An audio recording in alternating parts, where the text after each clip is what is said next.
ఓర్ని ఇదెక్కడ పార్క్ రా మామ, ప్రపంచంలోని ఇలాంటి పార్క్ ఎక్కడ కూడా లేదు. ఈ ఒక్క పార్క్ వస్తే లండన్, ప్యారిస్ కి వచ్చినట్టు అనిపిస్తుంది. ఈ పార్క్ లో ఏకంగా 25,000 రకాల మొక్కలున్నాయి. వీళ్ళు 80 దేశాలు తిరిగి వివిధ రకాల మొక్కల్ని సేకరించారు. ఈ పార్క్ లో 100 సంవత్సరాల నుంచి 3,100 సంవత్సరాల మొక్కలు కూడా ఉన్నాయి. అంతేకాదు ₹1,00,000 నుండి 3 కోట్లు విలువ చేసే మొక్కలు కూడా ఉన్నాయి. ఈ పార్క్ మొత్తం 150 ఎకరాల్లో ఉంది. ఇక్కడ గానీ ఫైబర్ గానీ ప్లాస్టిక్ గానీ ఉపయోగించలేదు. ఈ పార్క్ ను ఇనాగ్రేట్ చేసిన వారు నేచర్ అన్న మొక్కలన్న ఎంతో ఇష్టమైన ఫౌండర్ అండ్ చైర్మన్ రామ్దేవ్ రావు గారి 25 సంవత్సరాల విజన్ 12 సంవత్సరాలు కష్టపడి 6.5 సంవత్సరాలు పట్టిందంట ఈ పార్క్ పూర్తి చేయడానికి. ఎన్నో దేశాలు తిరిగి రకరకాల మొక్కల్ని సేకరించి ప్రపంచంలోని ఎక్కడ లేని విధంగా ఎక్స్పీరియం వరల్డ్ క్లాస్ పార్క్ ని మన ముందుకు తీసుకొచ్చారు. ఒక అద్భుతమైన విషయం ఏంటంటే ఇండియాలోనే first time man made beach ఉంది.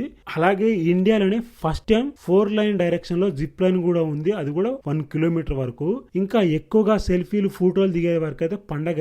ఎందుకంటే ఇక్కడ 600 సెల్ఫీ స్పాట్స్ ఉన్నాయి. ప్రీ వెడ్డింగ్ షూట్ లొకేషన్స్ ఉన్నాయి. మూవీ షూట్ లొకేషన్స్ ఉన్నాయి. ఇందులో ఎలాంటి ఈవెంట్స్ అయినా జరుపుకోవచ్చు అంట. ఇలా చెప్పుకుంటూ పోతే ఎన్నో ఉన్నాయి. అవన్నిటి గురించి యూట్యూబ్ లో ఒక ఫుల్ వీడియోలో ఎక్స్ప్లెయిన్ చేశాను, ఒకసారి చూడండి. ఈ పార్క్ అడ్రస్ వచ్చేసి కింద డిస్క్రిప్షన్ ఇచ్చాను, ఒకసారి చెక్ చేసుకోండి. ఈ వీడియోని ప్రతి ఒక్కరికి షేర్ చేయండి.